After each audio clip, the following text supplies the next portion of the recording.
This is Ball on Blast, part of the On Blast Podcast Network, available on iTunes, SoundCloud, and YouTube. If you like it, then subscribe and tell your friends. Holla. Thank you. You're far too kind for tuning in once again to another edition of the Ball on Blast podcast. As always, unpolished and unapologetic. My name is Sheldon Alexander, and I'm here once again with my guy, Andrew Webster. Webby, what is good, my dude? Just pulling up from 35 like my man Trae Young.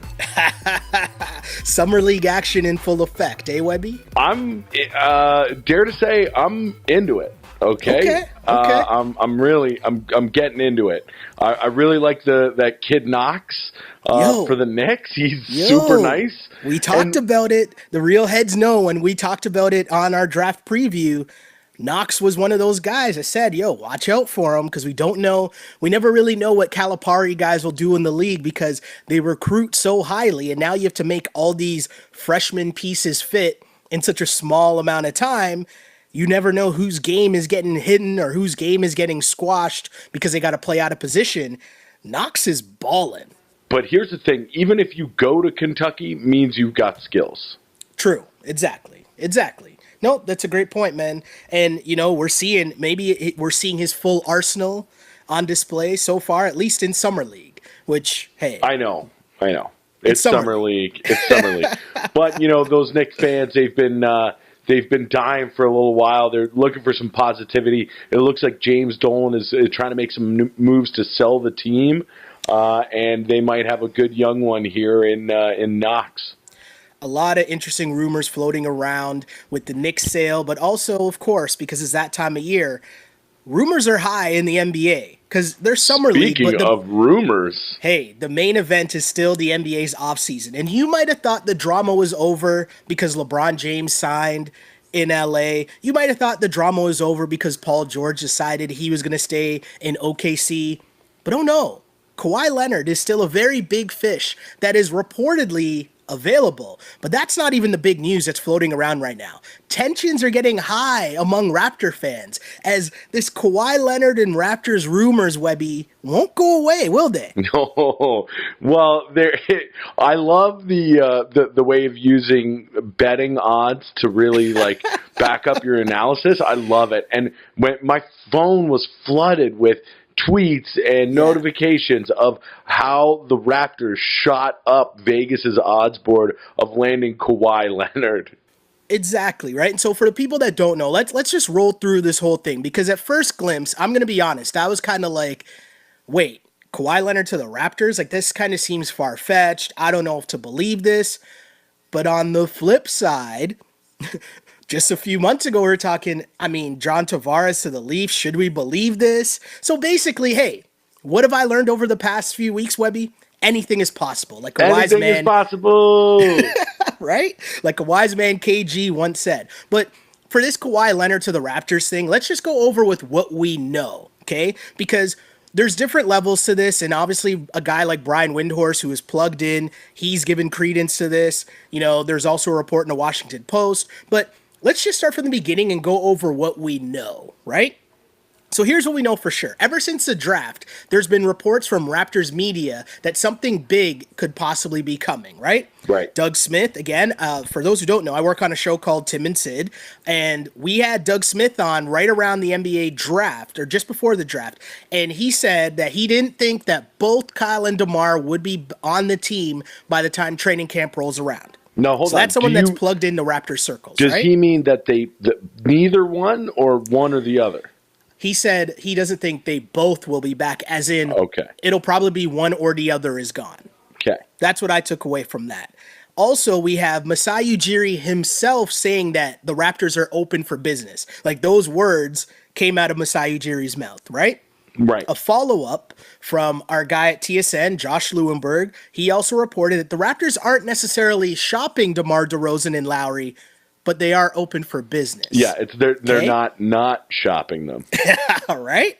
So we're here with this. Right? So now let's fast forward, or let's go back to earlier this week, I guess it would have been Monday, where Tim Bontemps from the Washington Post, he wrote an article on just what's going on with this Kawhi Leonard story, because we all know that right now the Lakers and Spurs are pretty much battling over assets, right? Like, how much should the Lakers really give up for Kawhi Leonard? But he added in, and it was just a little footnote, but it doesn't take much for Raptors land to go crazy. But in his article, he wrote, quote, Raptors also generated buzz as a potential destination for Leonard. With LeBron James out of the East, perhaps Raptors president Masai Ujiri is willing to swing for the fences and move DeMar DeRozan or Kyle Lowry in such a deal. Okay? So that piqued, everyone's interest, right? Okay, right?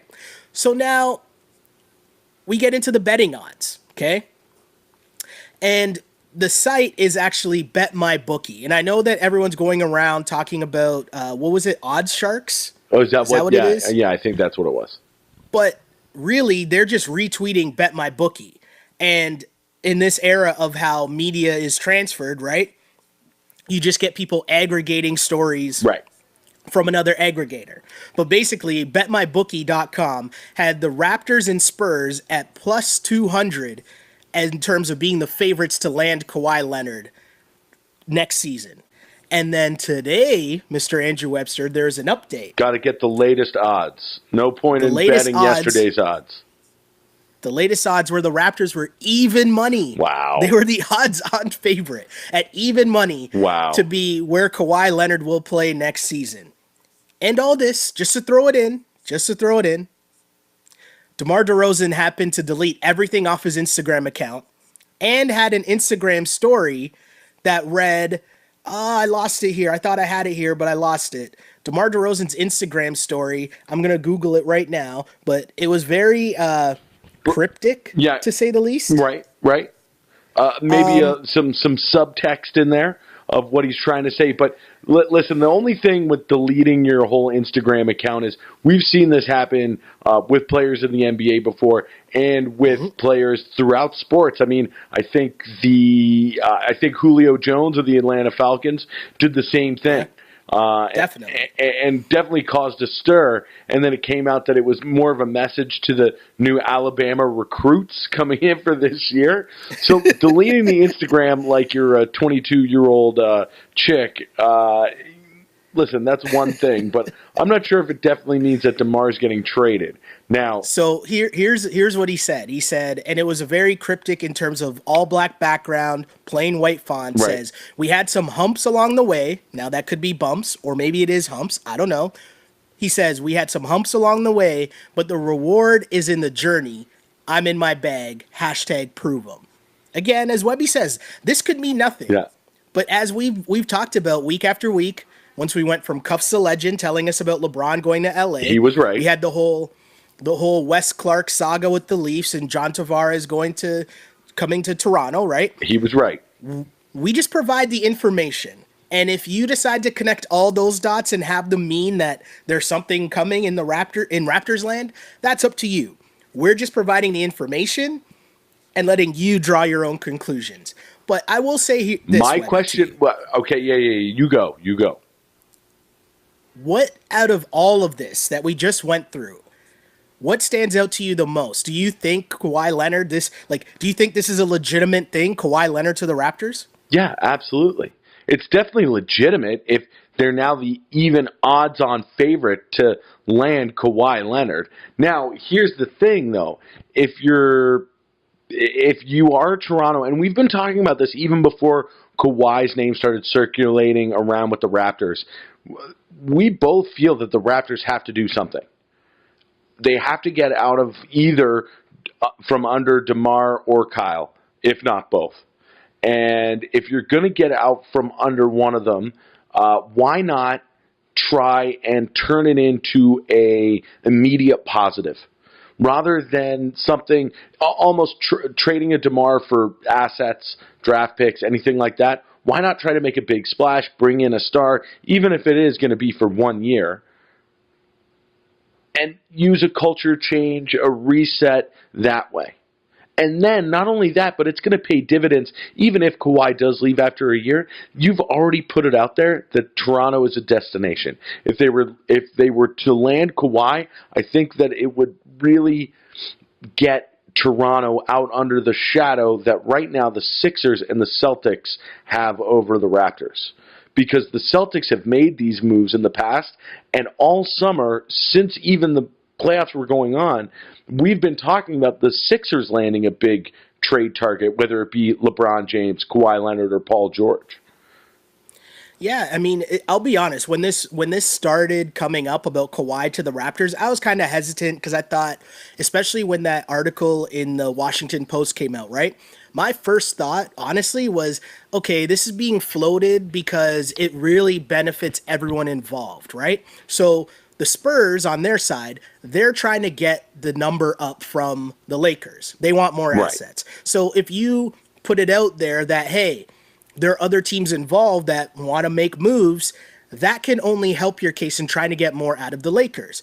And from the Raptors side, if you're Masai Ujiri, this makes it look like your franchise. As you just said, Webby, you're in the game. You're trying to make big moves. You're at least in the discussion. If you don't end up with Kawhi, hey, we'll all remember, you know what? Masai was in on that conversation. He's trying to make big moves. At least he tried. If it didn't work, okay, we can accept that, but he's trying. He's not just going to trot out the same cast of characters without trying to improve the team. But the longer that this goes on, and I'm going to remove the voting, the gambling odds out of this for a second. Okay.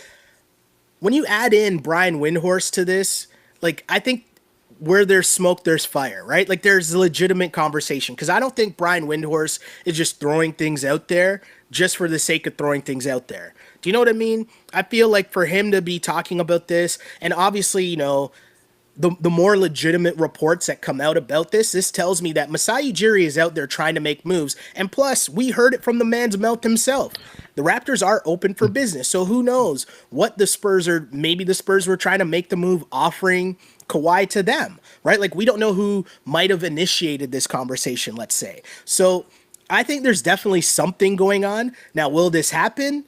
That's a whole other discussion, because I agree with you, Webby. I think if you're the Raptors and you can pull this off, it is worth the risk. And I would prefer to give up Kyle Lowry than DeMar DeRozan, but at the end of the day, you got to think about it. Kawhi is what, a top 5 player in the NBA? When healthy. When healthy, top 5 player in the NBA, right? And you might be thinking, is it worth it just to get 1 year out of Kawhi Leonard, right? But here's the thing. If you're the Toronto Raptors, you're not used to signing big-name free agents, right?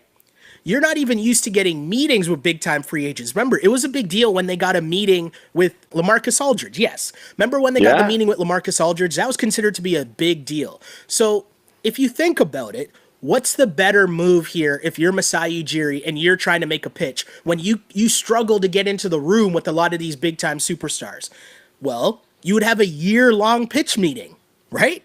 If you make the trade and acquire Kawhi Leonard, that's giving you a full year to bet on your franchise, to make that pitch from your whole organization, top down, even into the fan base, to say, hey, you should come here. This is what it's like playing for this team. This is what our organization is like. This is what our city's like. More importantly, this is what our fan base is like. And if you're a top 5 dude, this fan base will love you. And I think if you can make that move in acquiring a top 5 level talent, you have to take that chance if you're the Toronto Raptors, because how else do you get that talent into Toronto? You'd have to draft it, and we know how difficult that is, right? You're absolutely right. The other thing is, you've got a model for this successfully working out for your team in Oklahoma City. What was the line? What was the line, Webby? What? Oh, the line, scare money don't make none. Exactly, right? You know? Shout out to Sam Presti. Sorry, I just had to get that in. But go on. Absolutely. So that's, but I mean, that's the thing. You've seen this happen. Now, can you bring in, even if it does go south, I still think, like I say, like you're saying, to make this move happen and have this go right for the Raptors puts you on, I think, level playing field as the rest of the league sees you with the Sixers and the Celtics. Yeah, and again, think about how else do you get top-level talent in the NBA? You have to draft it, or you're getting a free agent signing, right? The Raptors can't get free, like, who's the biggest free agent the Raptors have ever signed? Hedo Turkoglu.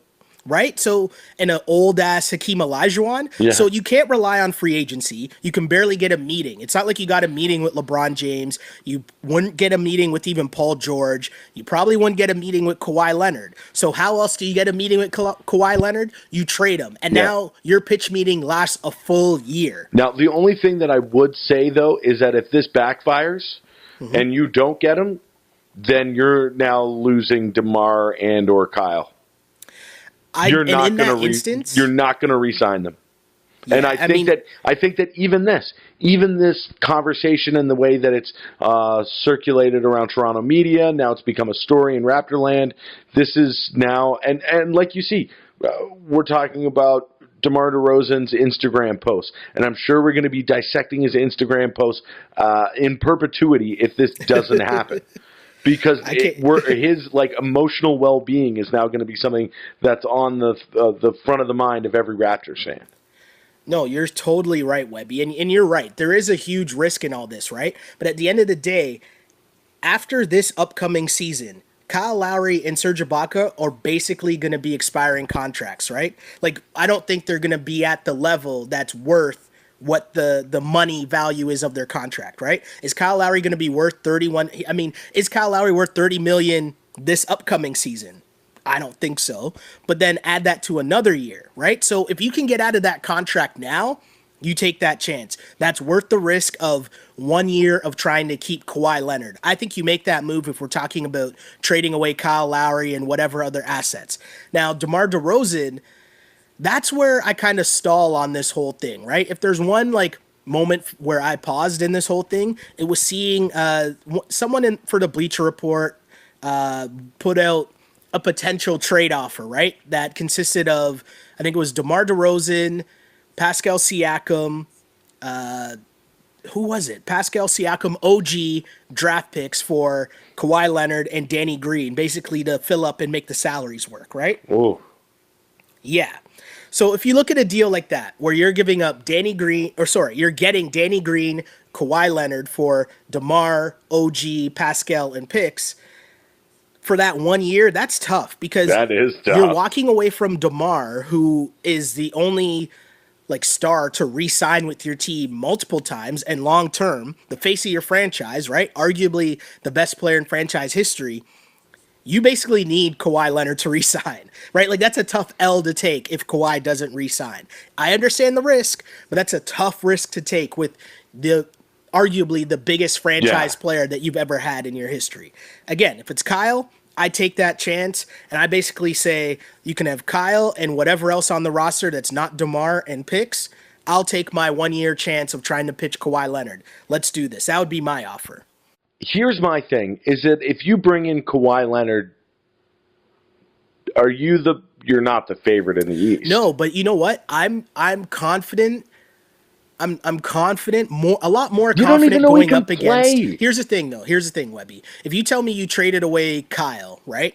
And so your wings are now, you trade Kyle and OG, let's say, and your wings are DeMar and Kawhi Leonard. You're starting Fred VanVleet at point guard now, right? With DeLon as a backup. Bringing DeLon off the bench, yeah. I mean, I'm okay with that perimeter unit going forward. You know what I mean? And I don't think it's better than the Celtics. I don't think you're better than the Sixers. But after that, I'll take that chance because, again, Kawhi Leonard, when healthy, you could be talking about the best player in the Eastern Conference, no? Listen, my only problem here is that with what the Spurs are looking for from the Lakers for Kawhi, I'd be really hesitant that you're going to give up too much. Yeah. And if that's what was floated, what you gave me with, what was it, DeMar, OG, and DeMar, OG, and Pascal Siakam. And picks? And picks, yeah. Yeah, that's tough for Danny Green and 1 year of Kawhi who's on a bum leg. Yeah. Yeah.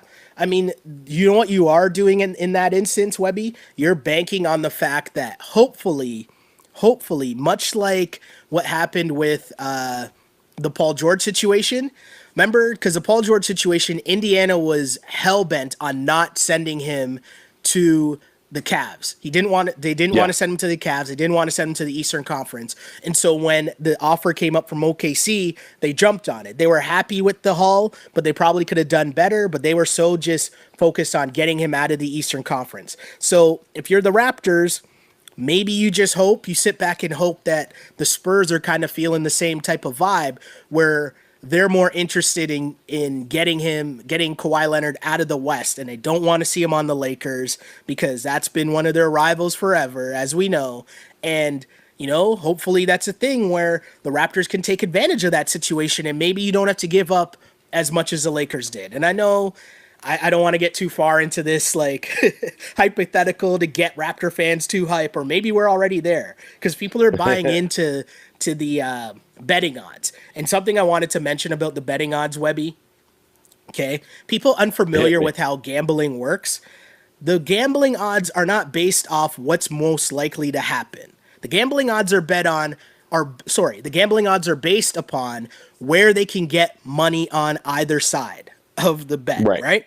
So if the line was at plus 200, that could just mean that a lot of people started betting on the Raptors, and so they moved the line down to even money. It doesn't mean that, more information came out, there's more rumors floating, now, they have some inside source that tells them the Raptors are close to getting Kawhi. That's not what it means that the line went from plus 200 to even money. It just means they started taking a whole lot more bets on the Raptors at plus 200, so they moved it down to even money.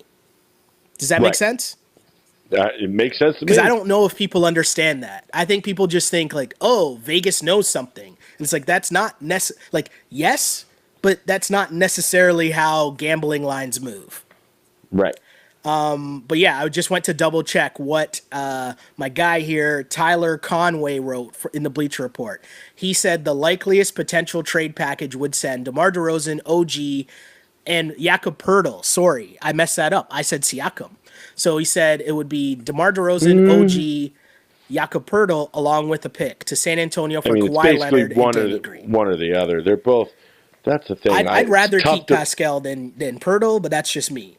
It's tough to break those two up because I find that they play very complementary. Well, I'd rather keep Siakam because that means less Serge Ibaka. Yeah, I feel that Poeltl's got a little more offense to him than Siakam does. True. Very true. I will not argue that point, Webby. I will not argue that point. And if you bring in Kawhi, see, I'm also worried about the leg. How confident are you in the calf muscle of Kawhi Leonard? I really think that he was sour, because you wonder about that, right, in the injury. But I think that the way that this all is played out, obviously you're going to do your medical background checks and all that stuff before you make this deal, right? But I'll say this. One of the things that came out was that the Kawhi Leonard and his camp were really upset with how the Spurs kind of threw him under the bus while he was working his way back from injury, right? And rightly or wrongly, they were spurned by that. And I feel like that played a lot more of a factor in his ill-fated attempts to come back, if that makes sense, or his unwillingness to even be around the team come postseason. Right. The fact that it leaked into the media that Tony Parker and Manu had that meeting where they basically called out Kawhi Leonard, the fact that that leaked into the media, Kawhi Leonard didn't really like that. Him and his camp didn't like that, and that was really one of the things that bothered them. And that could be why we're at this position where he might not go back. The other thing, too, did you see how USA Basketball announced, their big list for a training camp that's coming up in Vegas? And Kawhi Leonard is on it. And you know who the head coach is?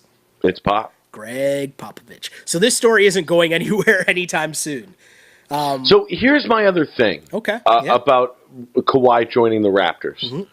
Is that in his career in San Antonio, he's had such not a rigid, but such a structure to his basketball life in terms of from basically the top on down. He comes to Toronto. And obviously he's now a little bit infamous about having this unit behind him in terms of family, friends, this group of people. Yeah. With a new coach, a young team, are you at all worried that Kawhi could come in and run the show? Here's the thing, right? So it's a perfect test for what Masai Ujiri has been preaching to us for the past 5 years about them trying to build this program, right?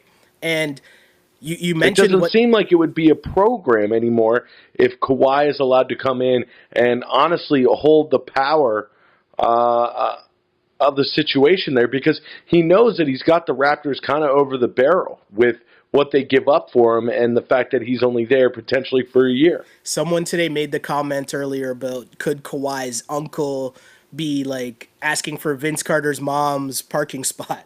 Right? Yeah, exactly. And it's an interesting scenario. It definitely is, right? And I think that, I know this sounds super simplistic, but if you ball out, yo, man, you could have whatever you want. Doesn't matter. Yeah, You're right. I mean, sometimes sports really becomes that simple, right? And Vince was allowed for a while to get away with whatever he wanted to because he was balling. His mom was allowed to have the parking spot because he was balling. Once the injury started to come, once, the lackadaisical defense became a thing, the whining became a thing, and your production was down, more importantly, then people mom's started walking. to get... Yeah, then Mom's people started to taking call that stuff TTC. out. TTC. Mom's taking the Red Rocket to the game because she doesn't have a parking spot. Right? But I know it sounds simplistic, but if Kawhi Leonard comes here and balls out and his uncle wants Drake seats, yo, man, Drake, sorry, but whoever sits beside you, you can still have your seat, but that second ticket now belongs to Kawhi's uncle. Yo, These are just the facts. Kawhi's uncle's going to get producing credits on the new album. Are you in on the Raptors? Like, just to wrap this up altogether, though, like... Am I in on the move? Are you in on the Raptors trying to get Kawhi Leonard? Yes. Yeah. Yes, I am. Taking the chance. Like I say, like the rest of the last thing you want is this window of you being able to possibly make an NBA Finals without LeBron in your conference. You don't want that window to shut on you.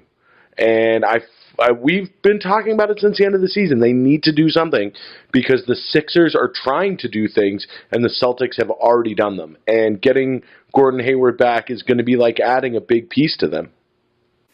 No, I totally agree with you, Webby. And I've been, I can't lie. I feel like I've shifted my thought process here. At first, I didn't really want to give up DeMar DeRozan to get Kawhi Leonard because I felt like you would still need other pieces to surround Kawhi with, and having the two all-stars of Kawhi and DeMar, that is your best case scenario if you're the Raptors. But I'll say, if DeMar DeRozan is what's standing in front of you getting someone who, when healthy, is a top 5 player in the league, someone who's won Finals MVP, someone who's gone head-to-head against LeBron and not cowered in the moment year after year in the postseason, as we've seen this current Raptors stars have done. A champion. Right? We watch Kawhi go at LeBron and LeBron go at Kawhi, and neither of them back down, right? Like, we've seen that happen.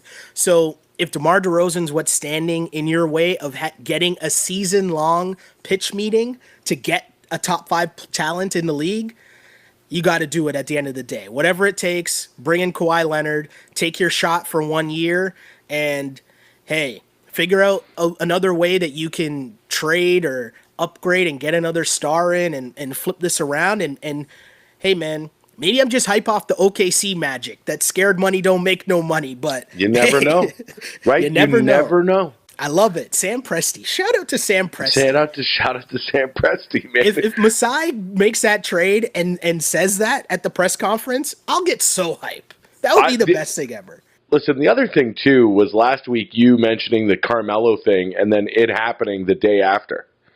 And everybody was like, yo, buyout. They're going to save themselves $150 million.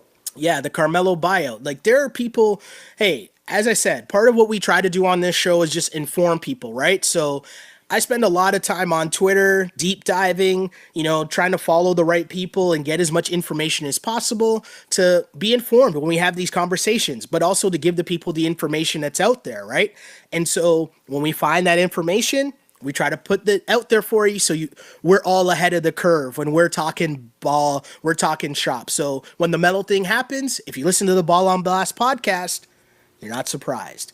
But I guess while we're talking about Melo, should we continue just quickly and go over what's happening with Melo right now, as it seems like it's down to basically the Rockets and Heat Where should Carmelo go? And should these teams even want Carmelo? Probably not, because the problem is that Carmelo could be a really efficient, really nice weapon off the bench if he learns to play power forward and plays it like the rest of the league that the position has now evolved into.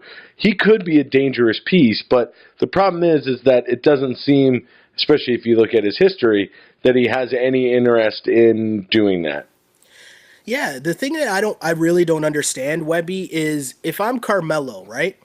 You were just in Oklahoma City where you were the third piece, and you didn't really like how that went, even though you had all the opportunities to knock down wide open shots, and he really just missed, right? So you're going to be in the exact same situation if you go to Houston, right? Because it's the same ISO ball, James Harden's Russ, Paul George, and Chris Paul. I know they're two completely different players, but they're two scorers. Like, they're the next chips, right? The next guys in line to get the ball. So Melo would find himself in basically the same situation, except with all the other pieces that have left the Rockets. I feel like there'd be so much more pressure on Carmelo to play defense, do you know what I mean? Like, and to produce, because I don't know. The Rockets were just what, a game away from beating the Warriors, right? And making it to the NBA Finals. If Carmelo comes in there and it doesn't work, like, we know where all the finger pointing is going to happen, right? It's going to happen, and it's going to be pointed right in the direction of Carmelo. The other big thing is, didn't Mike D'Antoni quit, right? Or like basically leave the Knicks because of Carmelo? You know what? Like, I saw your notes today, and I was like, oh, yeah. Like, that's a whole thing that I didn't even realize about this Carmelo to the Rockets situation is D'Antoni. Yeah, like, we've seen this marriage break up already when D'Antoni was with the Knicks and D'Antoni was trying to get Melo to play the 4, and Melo didn't want to play the 4. And now, 2 years later, or 3 years later, however long it's been, Melo's going to go to the Rockets, and he's going to have to play the 4, and maybe he's conceded that, right? Because last year he played the 4 with OKC, right. But now I just don't see how this is going to work. And so, my thing is, I would probably go to the Heat. And the other reason, too, for going to the Heat is Miami. Well, yes, we don't have to. I mean, hey, maybe Lala might not approve of that move. Or she would move, too, with the family to make sure she's keeping an eye on nighttime Melo and Club Live Melo. But what I mean is, Miami, they're off-season, right? Like, they're off-the-court guys. They're workout guys. The regime that Pat Riley institutes for that James whole Johnson. franchise, Look right? at what they did with James Johnson. People go there, they change their whole diet, they change their workout plan, they change their bodies, and we've seen a lot of people head to Miami and have their careers rejuvenated there, right? Like Dwayne Wade, when he went back from his little stint in Cleveland, it took him a couple weeks, and then boom, we seen flashes of the old Flash, pardon the pun. I did not mean to do that, I promise. Right, But pun intended. If that happens with Melo, and I'm not saying the Heat are contending for an Eastern Conference championship. I'm not saying that at all. But I'm saying the risk of signing Melo for whatever the minimum is, because he's getting all his money from OKC, the risk if I'm Melo and if I'm the Heat, to me, that reward is huge. If you're talking about, look at what they made Hassan Whiteside. Look at what they did that one healthy year, and it was a contract year, of Dion Waiters. If they somehow find a way to rejuvenate Melo, and you pair that, let's say Wade comes back for the cheap because he's playing with his banana boat pal, Carmelo, you're talking Wade, you're talking Melo, you're talking Waiters, Whiteside, and then the other pieces they have still, Dragic, I have a feeling Ellington. I'm not saying that's a good team. I'm just saying the risk and versus reward. The reward is big if you're Melo and the Heat. I think that makes a lot more sense at this stage if we're being realistic of what Melo's trying to do. The Rockets, I don't know if that's a smart move for the Rockets. I would say that Whiteside probably not going to be on the Heat next year. I'd be pretty surprised if that were to happen. But I still can't get over that video of Whiteside hitting like 1-3 in a practice. Like he's in an empty gym, he hits 1-3 and he's just like talking shit to the camera. Like, this is what happens when you let people do what they do or something. Like something to that effect. I forget the exact quote, but it's just like, come on, man. But the thing is, Riley's not done yet, right? So there could be a lot of changes going on in Miami, and it's always an interesting place for people to go because of the nightlife, because of having Riley and that background there, and now because of having Wade back in the fold. So I think I agree with you that Miami would probably be a better fit for Carmelo, especially if they start to build a system that he can thrive in. But I think that he'll end up in Houston because the Rockets will see him as a potential replacement for what they're losing on the offensive end from Trevor Ariza. On the defensive end. Yeah. No. Well, I don't think that. I see what you're saying. Yeah, I got you. In terms of replacing the offense that you left with Trevor, you might be able to get most of that back with Carmelo. If he's allowed to chill and take a corner three or a wing three and just be that player, I think that's a little bit more realistic than what he was being asked to do in Oklahoma City as their third piece, you know? Yeah, it took them a while to try to figure out, kind of how you could involve all three of those guys in plays, right? Because what happened very early in the season was two of them were standing in the corner and watching Russ do what he does. Or then Russ would stand in the corner while Paul George did what he did, right? And then Melo's just, he got the ball, so he's firing up a shot just because he hasn't shot in a while. Whereas the Rockets have a really streamlined offensive system that they can plug. ISO, so you stand in the corner. At least we know that's what the offense is. Yeah, that's what the program is, and that's what you're stepping into if you're Melo. It's known rather than Oklahoma City, we've got to figure this out for the first couple of months. Interesting. Yeah, I mean, I think it's an interesting piece. I still think it'd be interesting if Melo ended up in LA, but that doesn't seem like it's going to happen. Not going to happen. The one pipe dream that I wish would happen, just to see the media reaction, because the media doesn't like Carmelo and is easy to pile on Carmelo, much like they do with Russ, much like they did with Allen Iverson, right? But I would love to see Melo take the minimum and join the Golden State Warriors, just to see the reaction that people would have a week after they were like, oh, Boogie Cousins, that's fine. Great way to repair your image, blah, blah, blah, blah, blah. But somehow, if Melo did it, I bet you the media would be like, oh, Melo, just jumping on a bandwagon. He's still not a winner, blah, blah, blah, blah, blah, blah. I think there would be a lot of lulls, as the kids call them. A lot of Twitter lulls if he were to join the Warriors. A lot of good memes coming from that one.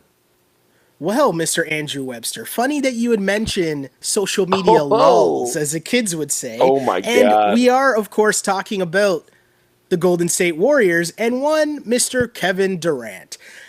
If you listen to the Ball on Blast podcast once or twice, or even last week, you might be familiar with my love-hate, but mostly hate relationship with the Golden State Warriors. I was going to say there's no love in there. Maybe love to hate? Yeah. And by love to hate, I mean sports hate, obviously, right? Exactly. Because, two things here. First, before we dive into the KevinDurant stuff, though, Steph Curry had a pretty good quote on the narrative of the Warriors are ruining the NBA, and his response was, it's the dumbest phrase ever, right? And he's right. Last week, we talked about it, right? And I don't think they're ruining the NBA because, again, it gives me something to root against. So we need this stuff, right? We need something to root against or root for. And again, enjoy the regular season for what it is. And if your sole basis for watching the NBA is to see who wins the championship, then yeah, you're missing out. You're missing out on a lot of good stories because there's so much more to the NBA. Speaking of, so Webby, follow me here. A kid on Instagram puts out a picture that says three elite two-way players, but don't elevate a team quite like LeBron and Steph due to their playmaking / leadership deficiencies. And the image is of KevinDurant, Kawhi Leonard, and Anthony Davis. So this person puts this up on Instagram and says, thoughts, agree, or disagree. Now, one of the people to respond to this is Kevin Durant. Now, Webby, I'm going to ask you a question here. Why on earth is Kevin Durant responding to kids on Instagram? Because as we get into this, we see these DMs going back and forth. And if we start at the very beginning, we see one where Kevin Durant is talking to the kid and calls him like a bootleg Stephen A. Smith or something like that. Which was a good burn. Right? And Durant says, I get it. You obviously want people to respond to it, so I did. If you can't respect it, then, and then puts the shrug emoji, right? Did you tag all of your followers in the post? You wanted me to view it, and I did. So the kid's trying to explain himself and says, I respect your game and understand that you're the greatest scorer I've ever seen, but I just don't think you can lead a team like Steph and LeBron. Doesn't mean you're not the best 1v1 player in basketball. It means that I don't think... Basically just saying he's not a good leader, to which Durant actually responds to this kid and says, nah, buddy, you're like 12. Your opinion will not be used as any motivation. Y'all got people thinking that since I get buckets in the NBA, I'm too big and famous to be a black man at 7 p.m. on a Tuesday scrolling through Instagram. LOL, y'all are too funny. I like Instagram. I like basketball.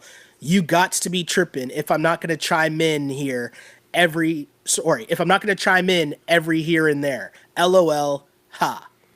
Yeah, so reading this was a little, it kind of put into what Durant is about in a little more positive light for me.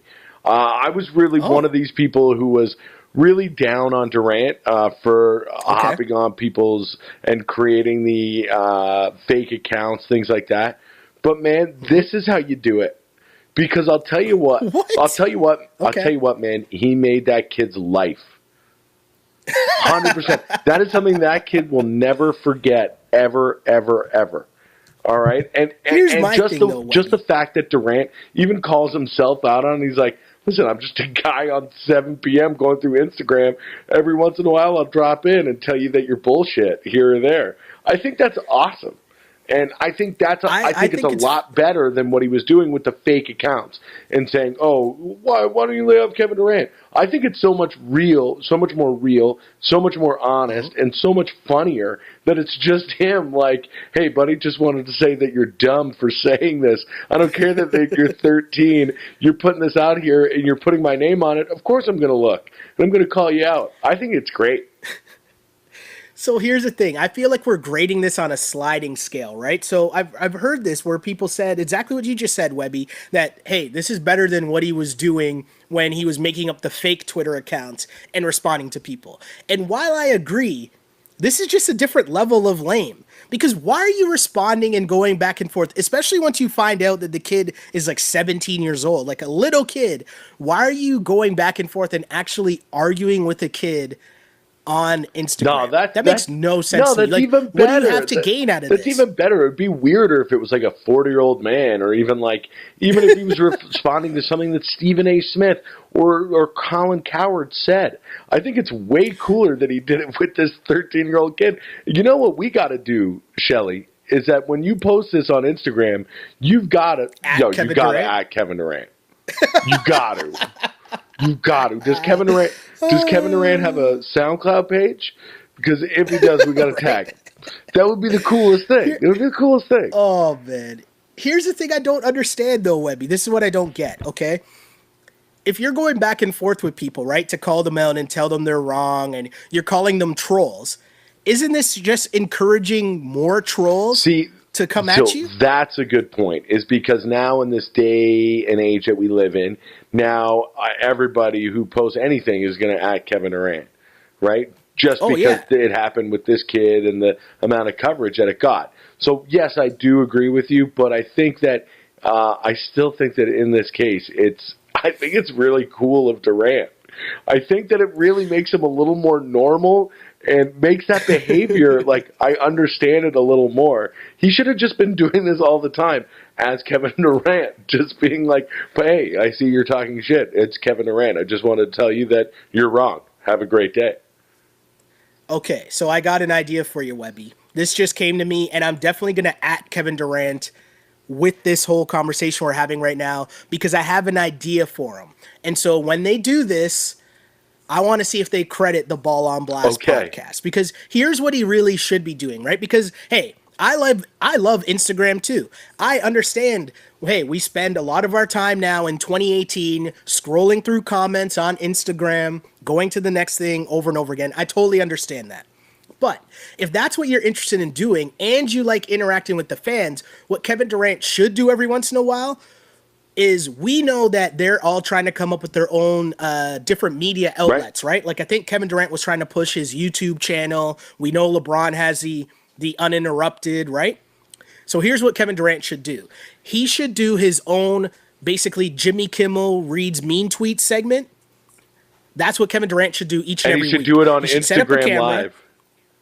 He does it on Instagram, and he just reads people's comments that they send to him each and every week, and he just, gets to go back at them and make all these videos every week where, I don't know what you call it, KD's mean tweets. I don't know.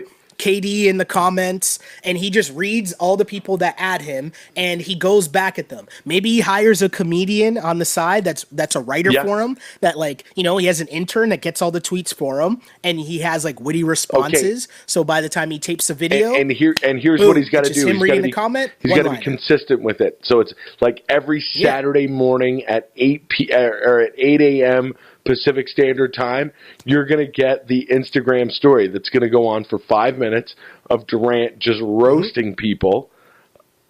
Exactly. It would be great. It would be something that would catch on so quick.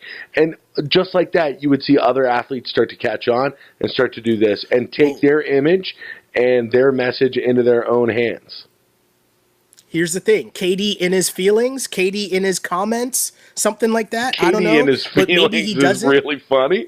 I don't know if he'd go with that, but KD in his comments would probably, you could probably get away with that. Well, you have to have fun with it, right? You'd have to have fun with it. And I see this turning into something that he could do with his teammates. Maybe each week, every once in a while, he'll bring on one of his teammates. And somebody is roasting Clay about like China or whatever. Exactly, right? We just gave Kevin Durant a content idea. That's why we're going to add him. We're going to add him on this. Kevin Durant, we got an idea for you. I think this could work. KD in his feelings, where he just reads people's comments and roasts them on Twitter. I think that would be hilarious. He could even get real with it. If somebody was like, I don't think Kevin Durant could hold a candle to, or I don't think that he's got what it takes to become the greatest scorer ever in the NBA. And then if he was able to like really break down on why he disagrees with that point, makes him salient, intelligent points about that would be cool too, man. I would I want to see. See, I go the other way. Obviously, you want it to be about fun. First of all. Yeah, I like fun things. And I just picture Kevin Durant reading all the like wild shit that people post in his comments and just savaging people back. It's great. I think that would be hilarious. KD, there you go. Don't say we never did anything for you, KD. Yeah, don't say we don't love you. Right? All love, all love. Speaking of love, though, Webby, there seems to be a weird, we don't know if it's love or, cautious love going on right now, but this whole LeBron to the Lakers seems kind of conflicted so far, right? We had the mural that went up. I was going to bring up that mural. There's nothing that's more a better metaphor from what this move has been perceived to by me as that mural going up, it getting vandalized, it getting painted over, and now it's just gone. It's crazy. Laker fans, we know it's a Kobe town. We know before that is a Magic town. And LeBron James, this whole thing, as we settle in, LeBron obviously releases a picture from Clutch Sports where it's him, his agent, and the Lakers GM, Rod Pelinka, posing for a pic as LeBron signs his contract with the LA Lakers. But things are getting weird. We're hearing people coming out of the woodworks, questioning the work of Magic Johnson and company. And, when Jerry West talks, we listen. Jerry West says, hey, quote, all due respect to the Lakers, who handled everything well. But as these things go, LeBron was not a tough free agent signing. LeBron wanted to come to LA, and he wanted to come to the Lakers, period. He has a family he's thinking about. He has a home here. That's Jerry West on LeBron's decision, kind of throwing some shade on all the hype that the Lakers and Magic Johnson were getting for pulling off this move of getting LeBron James. Webby, I ask you, are we giving Magic too much credit here? No, I don't think you can ever give Magic too much credit. I think what he's done in his post-basketball career is unbelievable, but I do agree with Jerry West here. I think that this is probably one of the easiest layups that Magic Johnson's ever had in his career, playing or otherwise. I mean, this was there for him to lose, basically. LeBron, I've heard a couple of stories that the Sixers were close.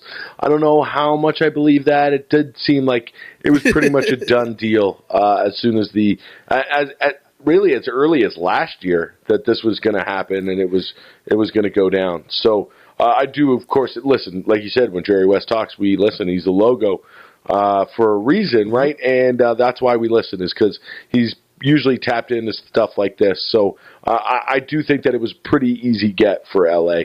But it's just going to be interesting to see what happens now with this season and how it starts out for LeBron, too, because we all remember what happened with Nash and Dwight Howard. There for just a season, and then afterwards just gone. Well, it is super interesting, right? Because I think there's two sides to this. And on the one hand, okay, cool. Maybe Magic just didn't have to, like, all Magic had to do was not mess up. Maybe that's a thing. Cool. But I think this is a results-based industry. And if at the end of the day, you got LeBron James, doesn't matter how you got there. Bottom line is you got LeBron James. Right. On the flip side, there's a whole other side to this. There's a story out about LeBron James sells an idea to Paramount on a new comedy film in which James and a writer named Steve Mallory have sold an idea for a new comedy to Paramount players, with James in early talks for a potential starring role. So there's all these things going on, plus LeBron on TMZ being filmed coming out of power dinners with Al Pacino and Leonardo DiCaprio. Amazing.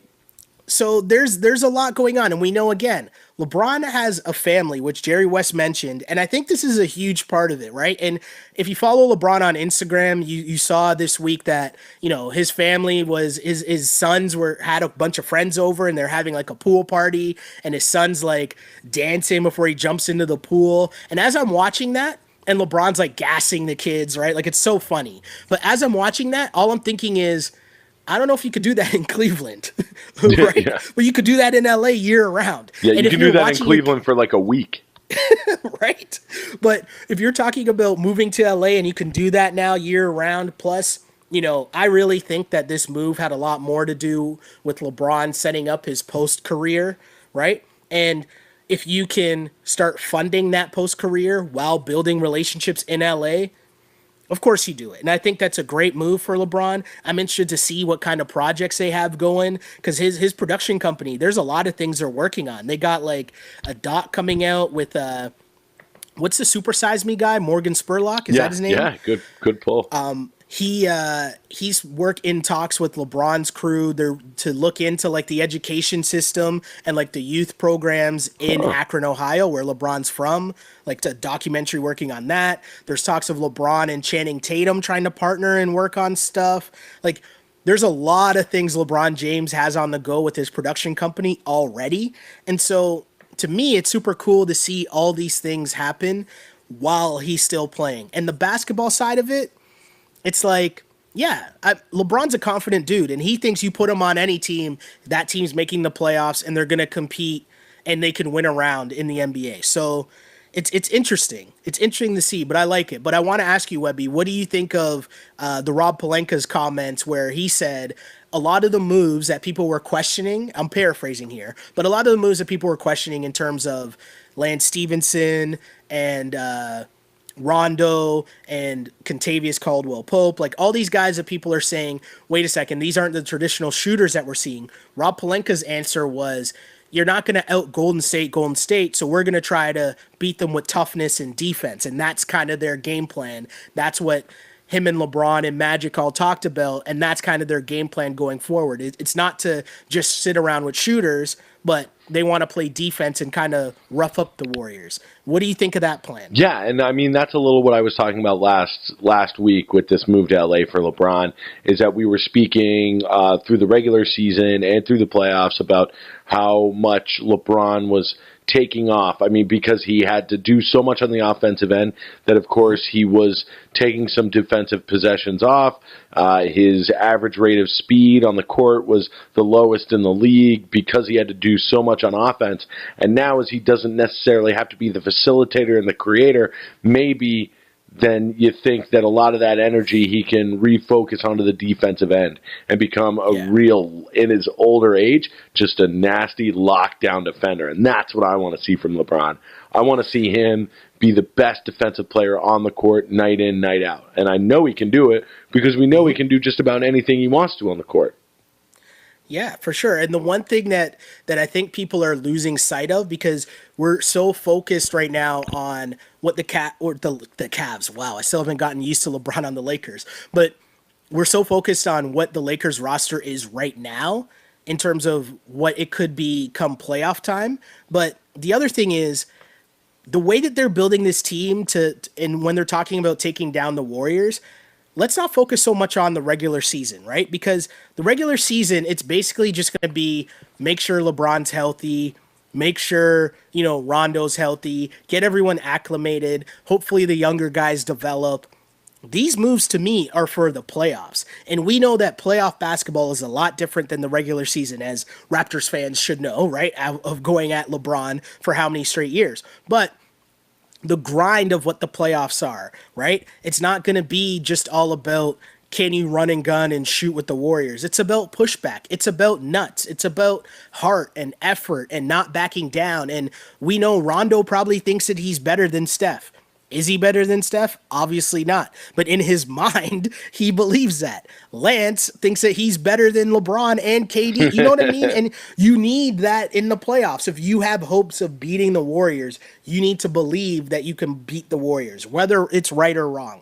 So, again, I don't think their roster's done, but I like the moves in terms of being chippy and not just leaving it to LeBron to give the pushback against Golden State. And again, I don't even think that the move to LA for LeBron is about championships. I think it's about setting up his post-basketball career and a family move for his kids. Someone made the analogy, or they said that LeBron always talked about loving the Fresh Prince of Bel-Air and comparing himself to Will Smith and moving out to Bel-Air. Yeah.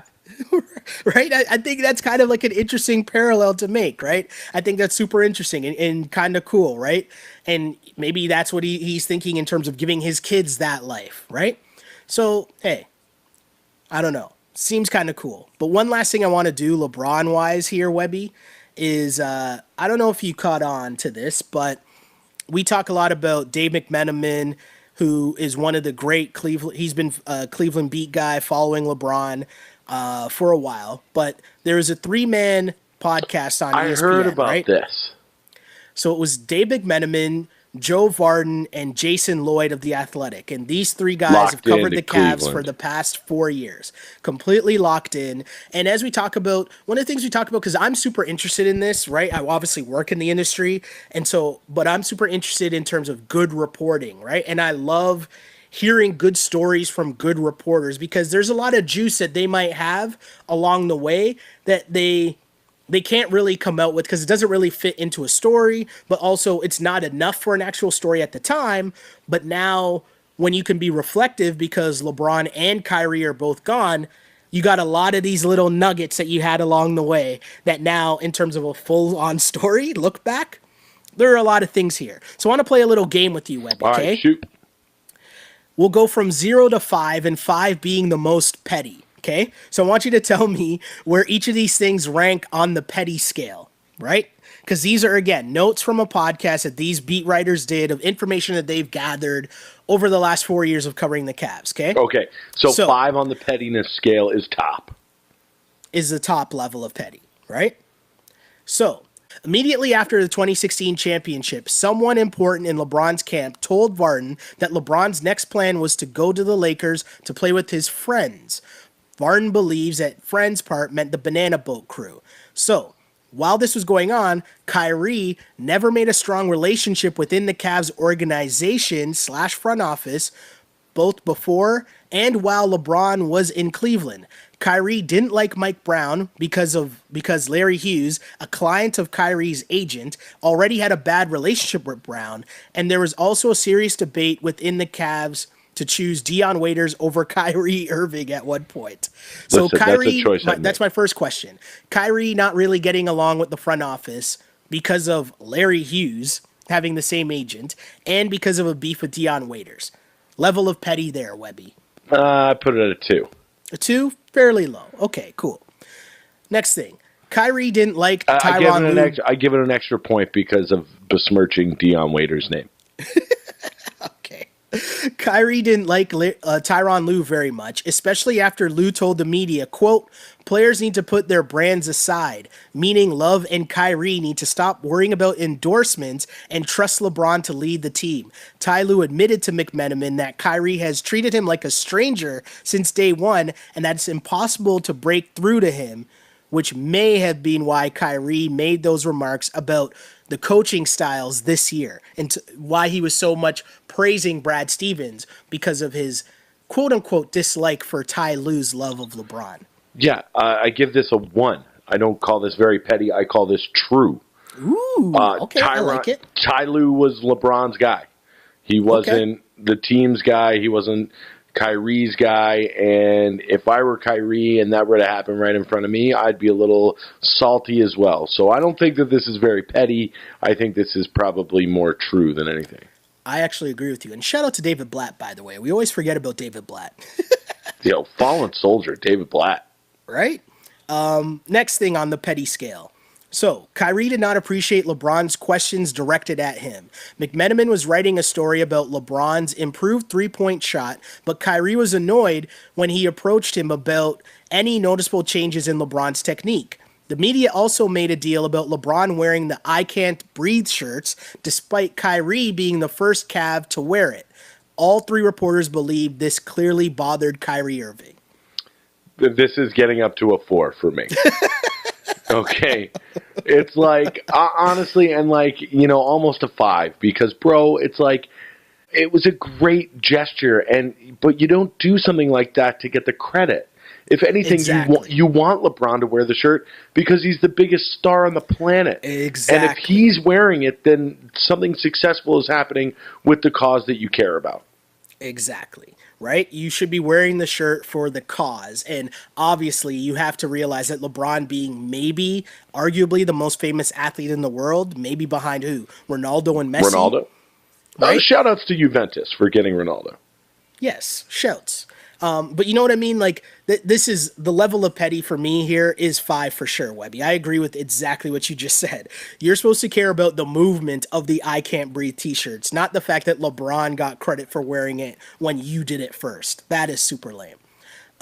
Next thing. So Kyrie and his camp considered leaving after the championship, but decided otherwise. Kyrie's father wanted a bigger role in the organization and did not appreciate LeBron's friend, Randy Mims, having a position within the organization. God, you're right up there with the last one. But, like, come on, man. It's like your dad wanted a higher position with the Cleveland Cavaliers, and that's why you left? What do you think? You're going to go to Boston and he's going to be running the Celtics? Like, relax over here, bro. The next one here, I'm laughing before I even read it because it's just funny to begin with. But the flat earth drama really bothered Kyrie. He didn't like that he was receiving attention now instead of for more serious topics like the political and social stuff like LeBron. If you don't want to be made fun of for thinking the earth is flat, read a book or go on an airplane. Like, like we're going to make fun of you saying dumb shit because you're saying dumb shit. So many notes in that. I'd advise people to go back and listen to that interview. There's so much stuff going on in that article. Lots of tidbits about just what was going on in the Cavs drama. If you're a basketball nerd like we are, definitely a must listen because we're talking about 3 good reporters that have great sourced information and a lot of little tidbits on the inner working. So much access. So much access. So much going on. So yeah. that was a lot of stuff going on in the NBA, Webby. A lot of stuff going on in the NBA. And again, I'm not even surprised at this point because it was funny. We talked after recording last week.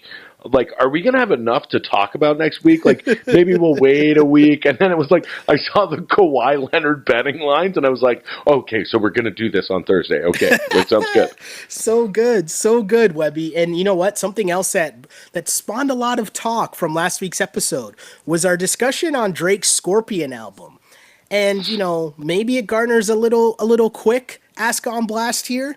As you know, another week has passed. Have you gotten more time to live with the Scorpion album? Have you taken it in more? Have you gotten tired of maybe the In My Feelings challenge? Are you applauding those?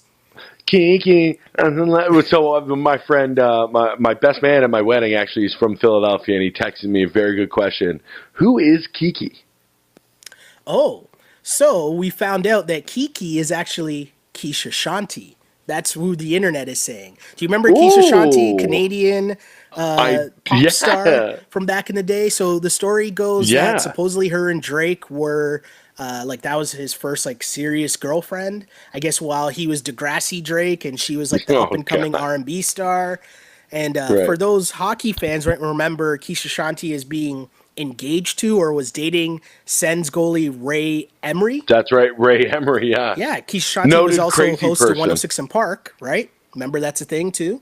Yeah. So yeah, as the story goes, we think that KIkI is Keisha Shanti. Yes, that's what the Twitter sphere is telling me anyways, Webby. Okay, so am I sick of the album yet? You know what? I'm losing a little steam with it. But like we talked about last week, there's still that like 4 or 5 song stretch on the R&B side that's pretty unassailable, and it's still like heavy rotation in my what I call my phone tunes, the tunes that are saved there on the phone. So that like 4 or 5 song stretch is still in there, but but it was quickly replaced because Future came out with a new mixtape that I think is fucking incredible. I haven't listened yet. I got to take that in. It is a straight fire. Like, I really think the Future, something that I thought I'd never say here, Shelley, I think the Future is maybe the most consistent rapper of the last decade. Ooh, okay. Okay. That might be really tough, but I think that, like, he has been on such a run, and everything that he puts out, I know what I'm getting, and I still like it. A whole lot. But the other big news before we get out of here with this Ask on Blast is, you know what I read today is that Kanye West is in Chicago working on Chance the Rapper's album. Yeah. That's not the reaction. Here's the thing. I'm gonna say, and I'll say this to you as well, Webby, because my take off of the Drake album was gonna be, if you're a hip hop fan and a fan of culture, a must listen each and every week is the Joe Budden podcast. Hold on, the fan of culture as in like Cardi B's and Offset's new baby? No, that is not what I meant. Oh, because I'm also that culture fan too. That is not what I meant. But I meant culture as in like hip hop culture and music culture and culture. The culture. The Joe Budden podcast did, and if you're down with the Drake album or you're not really sure about it or you're looking for like a great review on the Drake album, the Joe Budden podcast last week was so good. They did a great job of breaking down the album, but really what they did was they uncovered a great theory on one of the songs, 8 out of 10, right? And they did a full like breakdown of the lyrics, and basically the point of what they were saying was behind his theory was that we know that Drake went out to Wyoming to work with Kanye, right? Right. And the story, if you piece together what he's saying in some of those lyrics, is that Drake played some of the album for Kanye, including the song at the end of Scorpion where Drake obviously talks about having this kid.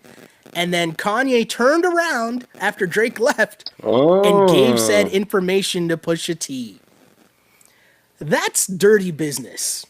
Ooh, yeah. That's one of the theories that are out there, and Drake alludes to it when he's talking about, I see you guys with the white vans out, parked out. You know, there's a lot of subliminals in 8 out of 10. And I'll just say this: after I heard that from Joe Budden, and as they gave the breakdown, and you go back and listen to it under that guise, I was like, interesting. And I can't lie, it made me look at Kanye in a very, very, very different light.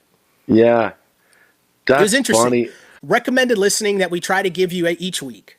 It's not something that's outside of the realm of what Kanye does, too, because remember with the whole Taylor Swift thing with Kim Kardashian and putting that on blast out there. Yep. I always thought that rubbed me a little bit the wrong way. Yeah. No. I totally hear you. I agree with you.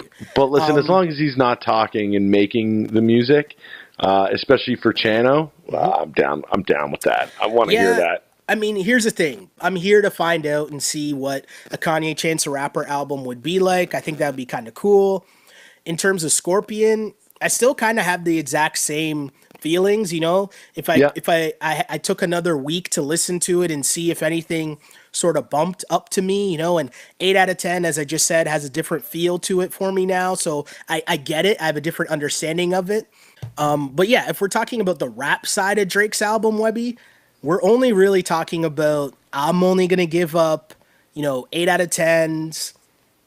Sandra's Rose. Emotionless is a dope sample and a dope beat, but I wanted more out of the bars.